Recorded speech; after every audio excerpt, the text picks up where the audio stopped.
মোতাবেক বিয়া কেমন মেলাই দেখবেন ভাইয়েরা এমন আছে যে কবরের সাথে বিয়ার মহাপত লাঠি কেটে গেলে পালিয়ে গেল এরকম হয়েছে না হ্যাঁ বলে হয়েছে না পালিয়ে গেল এবার আমার মতন একটা মুলবি সাহেব ধরে গেল মুলবিজি বিয়াটা করে দাও তোমার গায়ের মুলবি কি আছে না তো করে তোরা পালিয়ে গেছিস তোকে গার্জিয়ান রাখে না আমি বিয়া পড়াবো না তখন মুলবি সাহেব বলে না পড়াবো না ঠিক আছে সবাই নাই কোন আছে এরকম কাঠমোলা টাইপের মানুষ মুলবি 5,000 4,000 টাকার টাকা পেয়ে ও দেখলে না শরীয়ত দেখলে না দিন দেখলে না নবী দেখলে না কোরআন দেখলে না হাদিস বের করে দিলে এই বিয়া যায় চলবে এটা বিয়া চলবে না কেউ পড়াইলে না কোনো মুলবি পড়াইলে না কোর্ট ম্যারেজ চলে গেলাম কোর্টে গিয়ে বিয়া করে চলে এলাম বিয়া চলবে চলবে না কেন আল্লাহর নবী বলেছেন লা নিকাহা ইল্লা বিওয়ালিহিন দয়ার নবী বলেছেন উম্মত রে লড়কির গার্জিয়ান যে ওয়ালি আছে ওয়ালি যদি রাজি না থাকে ওই বিয়ে যদি কোর্টে পড়ায় আমার মতন যদি 10 জন মুলবি সাহেব বিয়া পড়িয়ে দেয় দয়ার নবী বলেছেন ওই বিয়ে জায়েজ নয় রে জায়েজ নয় তবে ওই নিকাহ বিয়াটা কি হবে নবীজি নিজের ভাষাতে 3 বার বলেছেন ফানিকাহুহা বাতিলুন ফানিকাহুহা বাতিলুন ফানিকাহুহা বাতিলুন ওই বিয়াটা বাতিল ওই বিয়াটা বাতিল ওই বিয়াটা বাতিল কোন বিয়াটা বাতিল যে বিয়াতে একটা মেয়ের ওয়ালি মেয়ের গার্জিয়ান রাজি না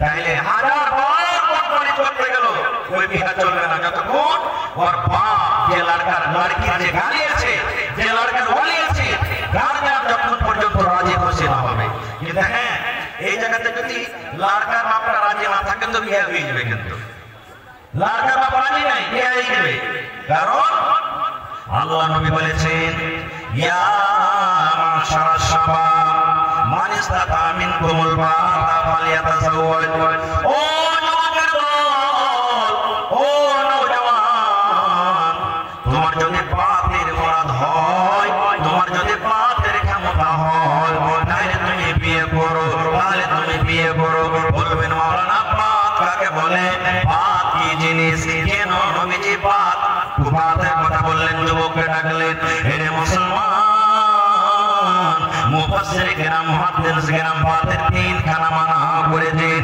1 নম্বর মানা হলো একটা ছেলে যখন বিয়ে করবে একটা ছেলে যখন বিয়ে করবে বিয়ে করার টাইমে নবী বলেছেন যদি তোমার মোহর আদায় করার তাকত থাকে তোমার মোহর আদায় দেওয়ার ক্ষমতা থাকে তাহলে তুমি বিয়ে করো 2 নম্বর যাকে আপনি বউয়ের বাড়িতে নিয়ে আসেন ওকে থাকার জন্য আপনার কাছে ঘর আছে ওকে থাকার জন্য আপনার কাছে একটা বাড়ি আছে ওকে কামাই করা খেয়ে খাওয়ার কাপড় দেওয়ার ব্লাউজ দেওয়ার সায়া দেওয়ার পাউডার দেওয়ার সেগুলো তেল দেওয়ার আপনার শক্তি আছে তাই আপনি বিয়ে করেন 3 নম্বর নবী বলেছেন উম্মত রে তুমি একটা পরের মেয়েকে বউয়ের বাড়িতে নিয়ে আসবে আর হক আদায় করার তোমার ক্ষমতা আছে তোমার মধ্যে জওয়ানি আছে একটা মেয়ে ছেলেকে দেখে যেমন একটা পুরুষের জওয়ানিতে হুলকি মারে একটা মেয়ে ছেলেকে দেখে যেমন একটা পুরুষের জওয়ানিতে জেগে যায় এই জওয়ানিটা যদি তোমার ভিতরে থাকে যুবক তাহলে তুমি বিয়ে করো আর যদি তুমি বিয়ে করছো তুমি যদি বাঁধ হও তোমার যদি কোমরে বল না থাকে তুমি যদি একটা স্ত্রীকে বউয়ের বাড়িতে নিয়ে আসে তার হক আদায় করার যদি তোমার ক্ষমতা না থাকে তাহলে তোমার বাড়িতে গোবর তোলার জন্য বাড়িতে রান্না বান্না করার জন্য তোমার বাড়িতে কাজ করার জন্য খবরদার একটা মেয়ে ছেলের তুমি জীবনটাকে নষ্ট করিও না কিন্তু আমরা দেখছি ভাই আমরা ব্যাটার নিয়ে দেখছি কি এই দেশের সমাজে সমাজ বললাম চকেরে একটা জমি বিক্রি আছে জমিদার কয়েছে 5 লাখ টাকা লাগবে একটা জমি দোকান করবে কি করবি ছাগল গরু ভেড় যা আছে বিক্রি করে দেখুন 4 লাখ টাকা হয়ে গেছে 1 লাখ টাকা কিন্তু কমছে আর 50,000 টাকা রেজিস্ট্রি 1.5 লাখ টাকা কমছে তো কি করবে ওই যে আব্দুল্লাহ বিহার যেত না ওই আব্দুল্লাহ ছোট 1 লাখ টাকা পড়ছে যে দুধ থাকে না পড়ুকা কি হয়ে গেল এই যে বিয়ে দিলে বলেন ওই যে ছোট কালে ছোট বয়সে যে বিয়ে দিলে ইনি যে স্ত্রীতে হকারে করতে পারবে না না পারবে হকারে করতে ই বুঝবে যে এক সালের বেটিকে গালি দিতে হবে না বুঝবে বুঝবে না और मां बहन खानदान के लगे कोई तेरे बेटे से लगा जाने ना जे कहला আমার স্বামী শ্বশুর বাড়ি যাও কারণ একে মালিক নেই ও জানে না আমার স্বামী আমার পরে কি হওয়া আছে জানে না বুঝে না জানে না শ্বশুর বাড়ি চলে গেছে কাম কাজ করতে হয়েছে কত ভাই এমন আছে দো ছোট থেকে ভালো রিস্তা আছে বিয়ে শাদী দিয়ে দি ঘোড়াটি ধান আছে দিবে বাবা আমি কষ্ট নিতে পারবো না বিয়ে দিয়ে দিলে দু তিন চার কাপ যখন হলো তখন দেখছে যে আর বেটি যেতে চায় না কেন ও বুঝি না যে আমার স্বামী কি জিনিস তখন বলছে ঠিক আছে তখন দেখবে না যে বেটির দোষ আছে সে আমার বেটি হোক চাই আপনার বেটি হোক দেখবে না বেটির দোষ আছে তখন দেখবে যে জামাইয়ের দোষ আছে ওকে ডাক কোনো রকম দেয় তখন দিয়ে ঘরে বন্ধ করে করবে তোকে দিয়েছে 3 লাখ বিয়েতে খরচা হয়েছে 2 লাখ 5 লাখ টাকা আধার বেটিকে তুই হাইট করে দিলি ওর 2 লাখ টাকা 7 লাখ টাকা দিয়ে সালাম সালাম আর তালাক করে দিয়ে এখান থেকে চলে যায় এগুলা হচ্ছে না জয়বান হচ্ছে না এই জন্য বেটি বিয়ে দিবেন শরীয়ত জানতে হবে বেটার বিয়ে দিবেন শরীয়ত জানতে হবে আর একটা কথা দেখেন আমি ফতোয়া দিতে আসছি বিয়েতে কিছু মাসলা মাসাইল কিছু আছে আমরা উল্টা পাল্টা কাজ করছি এই যে শরীয়ত জানে না কথাতে তুই যদি আমার বিছানায় আছিস রে হালে বেটি হালি তাহলে আমি তোর বাপ হইতে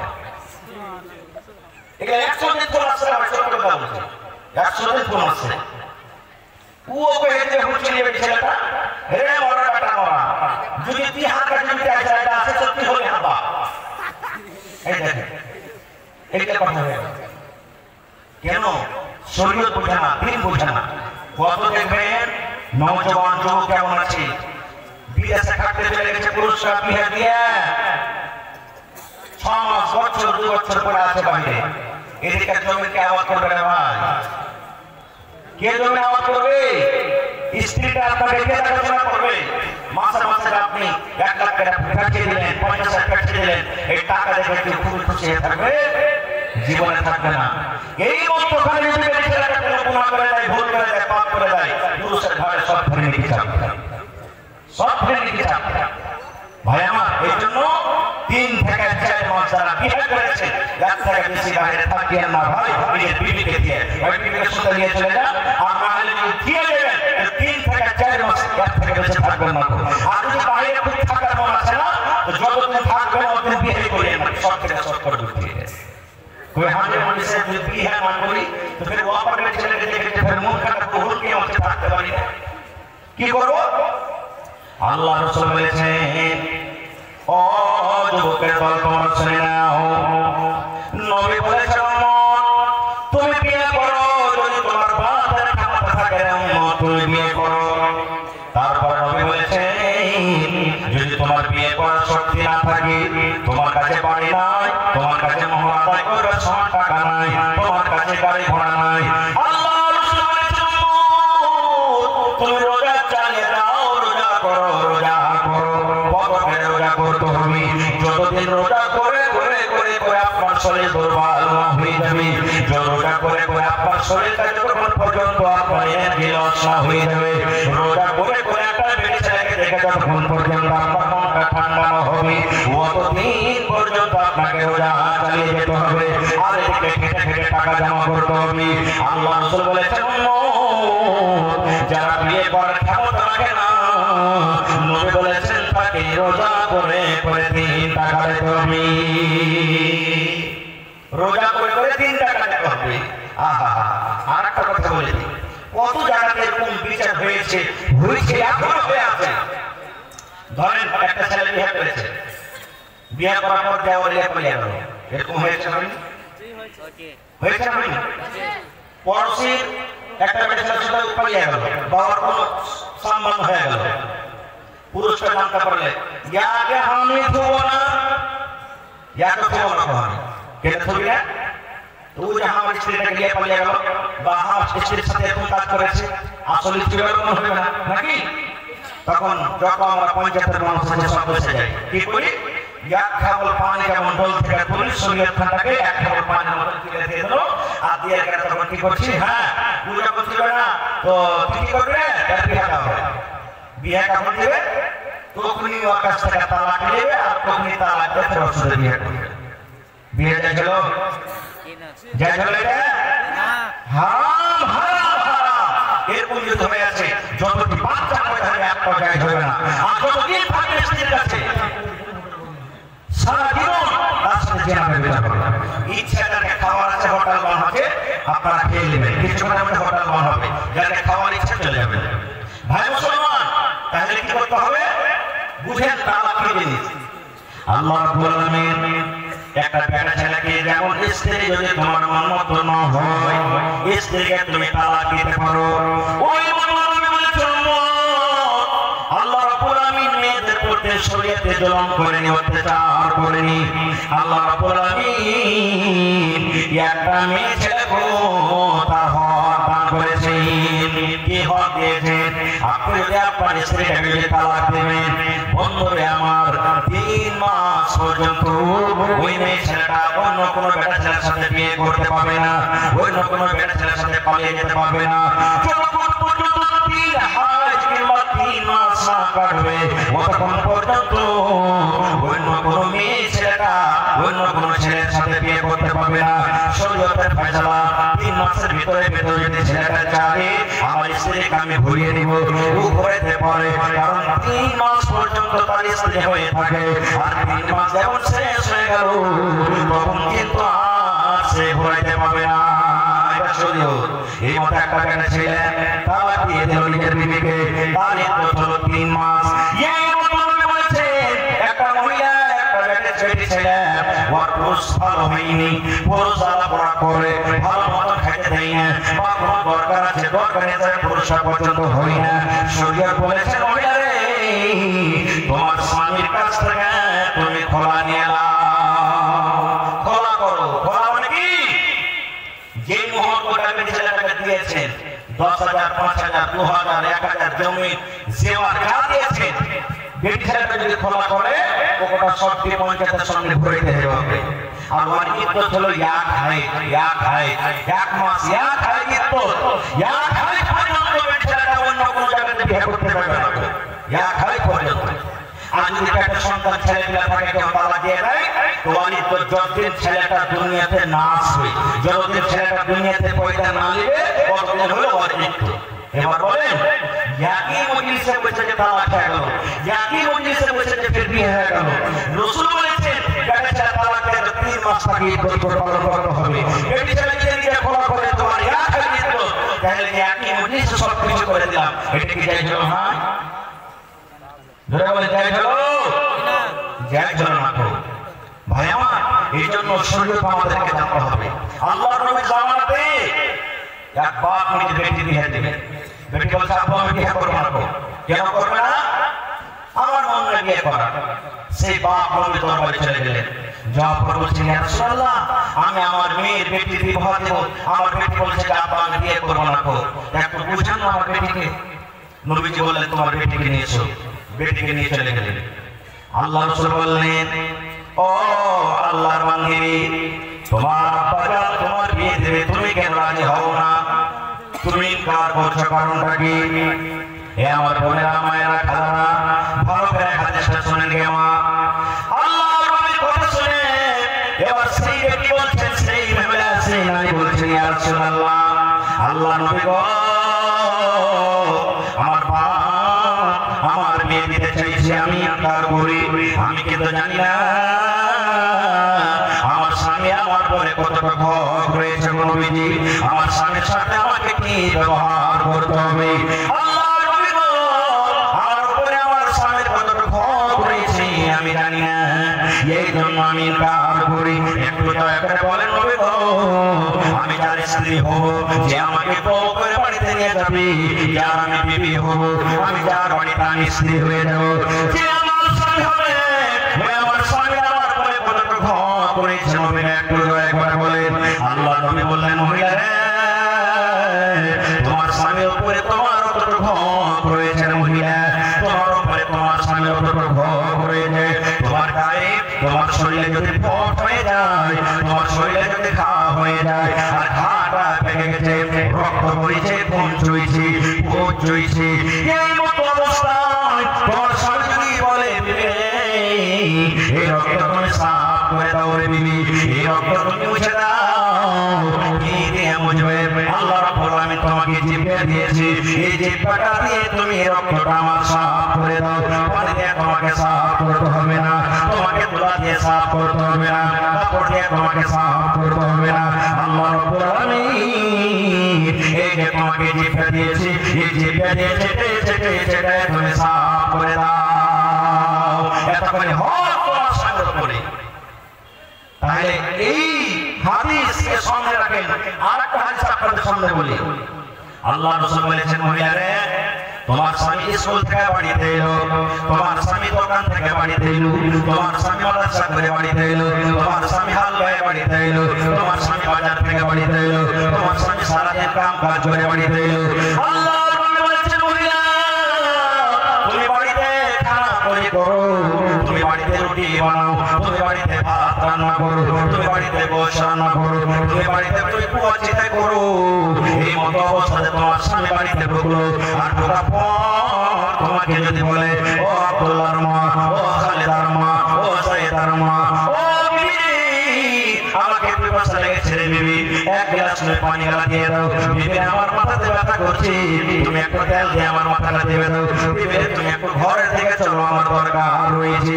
আল্লাহ রাসূল বলেছেন, মহিলা রে যদি তোমার স্বামী তোমাকে এরকম কাজ করছে, তুমি রুটি বানিয়েছো, রুটি হয়ে গেছে, হাতটা বাড়িয়ে দিয়েছো, রুটিটা তুমি উঠিয়ে নিবে, সেটাই বুয়া তোমার আন্দাজটা খোলাতে আছে, হাতটা বাড়িয়ে দিয়েছো, তোমার আন্দাজটা উঠে যাবে। এই মতো তোমাকে সময়টা লাগে যদি আল্লাহ রাসূল বলেছেন, মহিলা তোমার আন্দাজটা চলছে চলে যায়, তোমার রুটি চলছে চলে যায়, তোমার ভাত চলছে চলে যায়, তুমি তাড়াতাড়ি কেন সমস্ত জিনিস ছেড়ে তোমার স্বামীর ঘরে তুমি চলে যাও। কারণ নবী বলেছেন, যদি তোমার স্বামী নারাজ হয়ে যায়, আল্লাহ নারাজ হয়ে যাবে, আর আল্লাহ যে মহিলার করে নারাজ হয়ে যাবে, ওই মহিলার ঠিকানা জাহান্নাম হয়ে যাবে। এই জ্ঞানের শিক্ষা কোথায় নিব? বিয়ে দেওয়ার আগে দিতে হবে। কোথায়? মাদ্রাসাতে। এই মাদ্রাসাতে দিতে হবে। কিন্তু আজকে না, বিয়ে দেওয়া কখন? 10 বছর 12 বছর হলো, দেখতে চলে লাইব্রেরি, কত ভাই পড়ালেখা করেছে জি? আগে ভাই কইও না, সিফারা পড়া খালি কোরআনে পা দিয়েছে, পড়াতে চলেছে। এই দেখেন পড়া, সিফারা পড়া খালি কোরআনে পা দিয়েছে, আর যখন দেখতে চলেছে। এরকম ব্যক্তি ছেলে কি বুঝবে জি? কি বুঝবে যে স্বামী? একটা ঘটনা বলছি আপনাদের সামনে। কেমন মহিলা হতে হবে, কেমন নারী হতে হবে, সই হাদিস ভালো করে শুনতেন ভাইরা মায়েরা খেলারা। স্বামী কি জিনিস ওই আমার মহিলারা বুঝেছে, কিন্তু আজ আমরা বুঝি না। আচ্ছা বলে তো, এই বর্তমান যুগে আল্লাহ নবীর মেয়ে ফাতেমার থেকে আমাদের বেটি কি বেশি নেককার দিনদার হবে? জোরে বলেন। আল্লাহ নবীর জামানায় হযরত আলী থেকে আমরা কি বেশি নেককার হতে পারবো? না। আল্লাহর নবী থেকে কি আমরা বেশি বড় হতে পারবো? ইমাম হাসান এবং হুসাইন থেকে কি আমরা বড় হতে পারবো? পারবো না। তাহলে কেন বললাম কথাটা? আল্লাহর নবীর জামানাতে নবীর 3 জন মেয়ে নবী বেঁচে থাকাকালে মারা গেছে। শুধু ছোট মেয়েটা বেঁচে আছে ফাতেমা। ওর স্বামীকে হযরত আলী রাদিয়াল্লাহু তাআলা আনহু। নবীর এটা হলো নিজের চাচাতো ভাই, চাচাতো ভাইয়ের সাথে নিজের বেটি বিয়ে দিয়েছে। আর আজকাল যে গ্রামের খালি এমনি হাঁটাহাঁটি ডাকাডাকি, এটা হার মামু হয়, এটা হার খালা হয়, এমনি গাঁ ঘরে চলাফেরা দিয়ে, হ্যাঁ ওকে খালা বলছে বিয়ে করা চলবে, হ্যাঁ ওই তো হার মামু লাগছে, বিয়ে করা চলবে, চলবে। চাচতো খালা, চাচতো বইন, চাচতো ফুপু, হ্যাঁ এরকম করে করে গাঁ ঘরে যেগুলো আচার চলবে, এসবগুলো যাইতেছে শরীয়তে। 18 প্রকারের নর নারী বিয়ে চলবে না, যেটা আল্লাহ কোরআন বলেছে। সময় পেলে অন্যদিন বলবো, আজকের সময় খুব কম। আল্লাহ নবীর বাড়িতে নবীর ছোট মেয়ে ফাতেমা একটা গোলাম চাইতে এসেছে। গোলাম বোঝেন তো? চাকর বুঝেন? চাকর জোরে বলে, চাকর বুঝেন তো? হ্যাঁ, চাকর চাকর নিয়ে দাস চাইতে এসেছে। যে সময় নবীর বাড়িতে ফাতেমা এলে, ওই সময় নবীজি বাড়িতে নেই।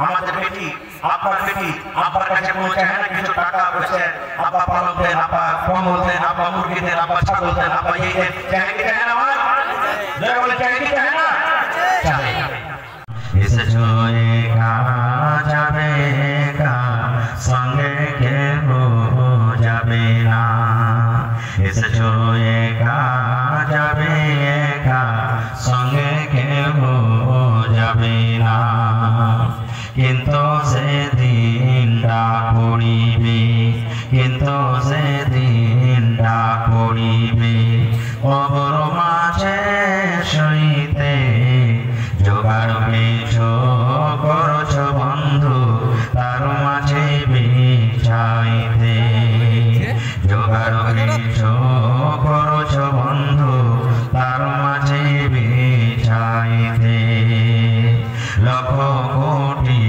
মধুরা বয়ে লক্ষ কোটি মধুরা বয়ে করছ বারা খানা হীরামণি মপা দিয়ে পালঙ্কের ওই বিছানা হীরামণি মপা দিয়ে পালঙ্কের ওই বিছানা এমন জায়গা যাইতে হবে এমন জায়গা যাইতে হবে যে ঘরে নাই সাথী এমন ঘরে রইতে হবে যে ঘরে নাই বাতি এমন ঘরে রইতে হবে যে ঘরে নাই বাতি দাদা গেছেন বাবা গেছেন দাদা গেছেন বাবা গেছেন কেউ তো ফিরে গেলেন না এমনি ভাবে যাইতে হবে তোরা কেন বুঝিস না এমনি ভাবে যাইতে হবে তোরা কেন বুঝিস না সাদের ছেলে চলে যাবে সাদের ছেলে চলে যাবে আর দয়া পাঠাবে না কোরআনের বিবি চলে যাবে আর তো ঘরে ফিরবে না কোরআনের বিবি চলে যাবে আর তো ঘরে ফিরবে না মাটির বাড়ি মাটির ঘর মাটির হবে বিছানা এসেছো একা যাবে একা সঙ্গে কেউ যাবে না নারে তাকবীর আজকে জলসা যোগ্যতম শ্রদ্ধেয় সভাপতি সাহেব উপস্থিত ওলামায়ে কেরাম জ্ঞান পিপাসু ছাত্রবৃন্দ সামনে বসে থাকা ইসলাম দরদি দিন দরদি ভাই ও বাবাজিরা পর্দানশীল মায়েরা খালারা সমস্ত তারিফ ও গুণগান সে মহান আল্লাহ তাবারক ওয়া তাআলার জন্য যে মহান আল্লাহ তাবারক ওয়া তাআলা আজকে এত শীতের রাত এত ঠান্ডা থাকা সত্ত্বেও নরম গরম বিছানাকে ত্যাগ করে আল্লাহকে রাজি করার জন্য আল্লাহ রাসূলকে রাজি করার জন্য দিনের মাহফিলে কোরআনের মাহফিলে একত্রিত হয়ে বসে কিছু বলার ও শোনার তৌফিক দিয়েছেন তাই আমরা সে আল্লাহ তাবারক ওয়া তাআলার প্রশংসা করি অন্তর থেকে মহব্বতের সাথে সকলে পড়েন আলহামদুলিল্লাহ একটু মুখ খুলে পড়বেন না ভাই জোর করে আলহামদুলিল্লাহ তারপর আমাদের শেষ নবী হযরত মুহাম্মদ রাসূলুল্লাহ পড়েন সাল্লাল্লাহু আলাইহি ওয়াসাল্লামের পর ওয়াগণ দরুদ শরীফ শান্তির তর বর্ষিত হোক আমিন আল্লাহুম্মা সাল্লি আলাইহি আল্লাহুম্মা বারিক আলাইহি ভাই মুসলমান আজকে আমি আপনাদের সামনে কোরআন মাজিদের দুই জায়গা থেকে দুখানা আয়াত তেলাওয়াত করেছি সাথে আল্লাহর নবী মুহাম্মদ সাল্লাল্লাহু আলাইহি ওয়াসাল্লামের একখানা হাদিস পড়েছি সে আয়াত এবং হাদিসকে সামনে রেখে আমি আমার বক্তব্য দিতে পারবো ওমা তাওফিক ইল্লা বিল্লাহ আল্লাহর কাছে দোয়া করি রব্বুল আলামিন আমি যা কিছু বলবো যেন সহিহ হাদিস এবং কোরআন থেকে বলতে পারি এবং তার প্রতি ছোট বড় সকলে আমল করতে পারি তার জন্য আল্লাহ আমাদেরকে তৌফিক দেন পড়ুন আল্লাহুম্মা আমিন ভাই মুসলমান আমার মাওলানা একটা পর্যন্ত দিয়েছেন 16 ঘন্টার সময় তবে জালসা হয় ডেলিকের একদিনও বাদ নাই তো এত লম্বা পারবো না, মাওলানার কথাটা রাখবো মাঝামাঝিতে 12:30 হবে ইনশাআল্লাহ আমি শেষ করে দেবো, মোটামুটি পৌনে 2 ঘন্টা। আল্লাহ যেন আমাকে ভালোভাবে বলা, আপনাদেরকে শোনা এবং তারপর দিয়ে আমাদের সকলকে আমল করার তৌফিক দেন, আল্লাহুম্মা আমিন। ভাই মুসলমান, আজকে আপনাদের জন্য হলো একটা মাদ্রাসা। আজকে ছেলে মেয়েরা মাদ্রাসাতে পড়ে, দিনের বেলাতে রাতের বেলাতে 12 মাস পড়ে, কিন্তু বছরে আজকে একদিন শিখতে এসেছে। আল্লাহর কাছে দোয়া করেন যেন আল্লাহ আমাকে ভালোভাবে সহিহ এবং কোরআন হাদিস থেকে যেন বলতে পারি, তার জন্য আমাকে তৌফিক দেন, আল্লাহুম্মা আমিন। ভাই মুসলমান, আজকে আমার বিষয় হবে নিকাহ, বিবাহ। যদি আজকের আমার এই 1 ঘন্টা 1.5 ঘন্টা 2 ঘন্টা বক্তব্যতে একটাও যদি হাদিস আপনি আল্লাহ এবং আল্লাহ রাসূলের কথা যদি পকেটে করে, মাথাতে করে, অন্তরে করে নিয়ে চলে যান আর তারপর আমল করেন, তাহলে আজকে যে জালসাতে 2 থেকে 3 লক্ষ টাকা খরচ হয়েছে, ইনশাআল্লাহ জালসা কামিয়াব হয়ে যাবে, ইনশাআল্লাহ তাআলা। নিয়ে যাবে তো ভাই? জোরে বলে নিয়ে যাবে তো? চালা যে করেন না, নিয়ে যাবেন, মন নেই নাকি? একটা মুসলমান একটা ছেলে জীবনে কোনোদিন জালসা শুনতে গিয়ে জালসা কি জিনিস বুঝে না। তখন একটা আমার মৌলানার মতন একটা বয়স্ক মানুষ বলছে, এই তুই জীবনে জালসা টালসা শুনিস না, একটা জালসা টালসা গেলা শুনবে, কি নিয়ে যাবি দুনিয়া থেকে, চল। কি করবে? চল তো দেখি, তোর খালি জালসা জালসা করছিস তো। জালসা শুনতে এসেছে, তখন মৌলানা আওয়াজ করেছেন যে দেখেন ভাই, পেশাব পায়খানা করবেন তা এহতিয়াতের সাথে করবেন। কেমন করে? যে পূর্ব দিকে মুখ করে পেশাব করতে হবে না, পশ্চিম দিকেও মুখ করে করতে হবে না। কেন করতে হবে না বলেন তো আপনারা? কিবলা আছে। কিবলা মানে কি? কাবা শরীফ, এদিকে মুখ করে নামাজ পড়ছি। দেখেছেন কোনদিন জীবনে যে দক্ষিণ দিকে মুখ করে কেউ নামাজ পড়ে? দেখেছেন আপনারা? আপনারা দেখেছেন উত্তর দিকে মুখ করে কেউ নামাজ পড়ে? পূর্ব দিকে মুখ করে নামাজ পড়ে? কিন্তু হ্যাঁ, পূর্ব দিকে মুখ করে নামাজ পড়া চলবে। জীবনে এটা কথা কোনদিন শুনিনি। জি, উত্তর দক্ষিণ দিকেও চলবে। কখন? এমন জায়গাতে আপনি চলে গেছেন যে ওখানে মসজিদও নাই আর জিজ্ঞাসা করার মতো কেউ লোকও নাই যে ভাই পশ্চিম কোন দিকে। জি, আজকে আমার কথা আমি লাগছে উত্তর দিকে মুখ করে নামাজ পড়বো। জি, মানে দিকে গেছে আমি যখন ঢুকছি এরকম হয়ে যায়। তো ভাই আমার এমন জায়গাতে চলে গেছেন যে জিজ্ঞাসা করার মানুষ নেই, হ্যাঁ ভাই পশ্চিম কোন দিকে। তো ওই টাইমে কি করবেন? আপনি একদিকে পশ্চিম মনে করলেন, ওদিকে উত্তর হয়ে গিয়া, দক্ষিণ হয়ে গিয়া, পশ্চিম হয়ে গিয়া, পূর্ব হয়ে গিয়া, আপনি মানে নিলেন এইটা হবে কিবলা, এইটাই পশ্চিম। আপনি নামাজ পড়লেন, পরে যদি জানতে পারেন জানি যা নামাজ পড়া তো ভুল হয়ে গেল, আর দোহরাইতে হবে না, কিন্তু আপনাকে আর দোহরাইতে হবে না, হয়ে গেছে আপনার নামাজ। এরকম হালাতে কিন্তু জেনে শুনে চলবে? জেনে শুনে চলবে? চলবে না। এই মতো আল্লাহর নবী বলেছেন যে তুমি পূর্ব দিকে মুখ করে পেশাব করিও না, পশ্চিম দিকে মুখ করে পেশাব করিও না। কেন? ওদিকে কিবলা আছে। উত্তর দিকে কিংবা দক্ষিণ দিকে মুখ করে পেশাব পায়খানা করো। আল্লাহ রাসূল আরো একটা হাদিসে বলেছেন, এটা হলো কিবলার আদব। যেমন তুমি পূর্ব দিকে মুখ করে তুমি পায়খানা পেশাব করতে পারবে না পশ্চিম দিকে, এই মতো পশ্চিম দিকে মুখ করে তুমি ছুবো ফেলতে পারবে না। কিন্তু আজ মানছি এটা খালি পেশাব পায়খানাটা কোন রকম মানছি, এটাই জানছি, কিন্তু ছুপ ফেলতে হবে এটা জানি না। ছুপ ফেলতে হবে না তো আপনাকে। কিন্তু এই যে ভাইয়েরা রাগ করবে, বচন মচর বচন মচর চলছে মাংস পাড়ি, এই যে মানে কি মধু, অত পকেট সাইজ মধু, আর আপনার কি ভাই রাজনিবাস, ওর রাজের নিবাস, আসলে ওর নাম রাজনিবাস হওয়াই চাই। মানে এমন ভাবে ও ধরেছে, নিবাস হয়েছে যে সবাই ওকে নিয়ে রাজ করছে, করে না? আল্লাহুস সামাদ। তো ভাই চুপ ফেলতে হবে না। আমি বলছিলাম যে ছেলেটা ওয়াজ শুনতে গেছে, মাওলানা ওয়াজ করেছেন, পেশাব করবে তো নরম মাটিতে পেশাব করিও। কোন মাটিতে? নরম মাটিতে। পেশাব যখন আপনি করবেন, কড়া মাটিতে পেশাব করবেন তো মিলতে মায়া লাগবে না? লাগবে না? সেটা আসবে না? আসবে না? সেটা আসতে গেলে কোন হয়ে গেল, শরীর লাফা খেয়ে গেল।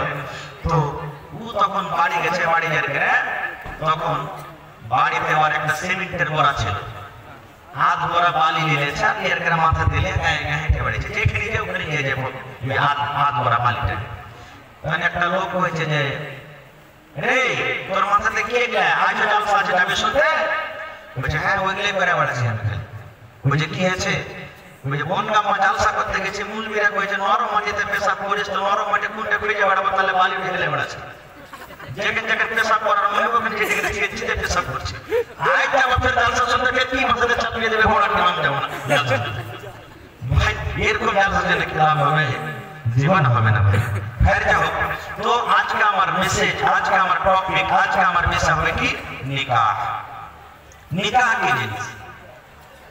আল্লাহ তাবারক ওয়া তাআলা একটা খুব বড় নিয়ামত আমাদেরকে দান করেছেন, বিবাহ নিকাহ। নিকাহ যদি না থাকতো তাহলে মানুষ এবং জানোয়ারের কোনো পার্থক্য থাকতো না। থাকতো? মানুষ এবং জানোয়ারের পার্থক্য থাকতো না। আচ্ছা, গরু ছাগলের বিয়ে হয় ভাই? একটু কথা বলেন, মানে আমার ওয়াজ যারা শুনেছে যতক্ষণ থাকবো কথা বলতে হবে। গরু ছাগলের বিয়ে হয়, মুরগা মুরগির বিয়ে হয়, কিন্তু মাঝে মাঝে আমরা বিয়ে দিয়ে দিই জানোয়ারের। তাও দিনে যদি ম্যাগ হয়ে যায় ওই সময় রোজ যদি হয় তো কি করবো আমরা? ম্যাগও হইলো, বিয়ে হইলো, খ্যাকসালির বিয়েও হইলে যে ভাই একটা মাস্টার আছে না নাই? হ্যাঁ, যদি ম্যাগ আর রোজ যদি একসঙ্গে হয়ে যায় তাহলে আমরা কিন্তু কয়ে দেবো ম্যাগও হইলো, রোজ হইলো, খ্যাকসালির বিয়েও। এই দেখেন বিনা খুঁজবাজি বিয়ে পড়িয়ে দিতে হবে। খেয়াল যাও তো ভাই আমার, মানুষকে আল্লাহ তাবারক ওয়া তাআলা এই বড় নিয়ামত দান করেছে। মানুষকে আল্লাহ তাবারক ওয়া তাআলা খুবই বড় নিয়ামত দান করেছে। কি নিয়ামত? দেখবেন একটা জানোয়ার যখন বড় হয়ে যায়, বালিগ হয়ে যায়, বালিগা হয়ে যায়, একটা মুরগা মুরগি যখন বড় হয়ে যায় তখন ওই মুরগা চিনবে না এটা আমার মা, এটা আমার বোন। ওই খাসি বড় হয়ে যায়, বোকা বড় হয়ে যায়, তখন চিনবে না যেটা আমার মা, এটা আমার বোন, চিনবে না।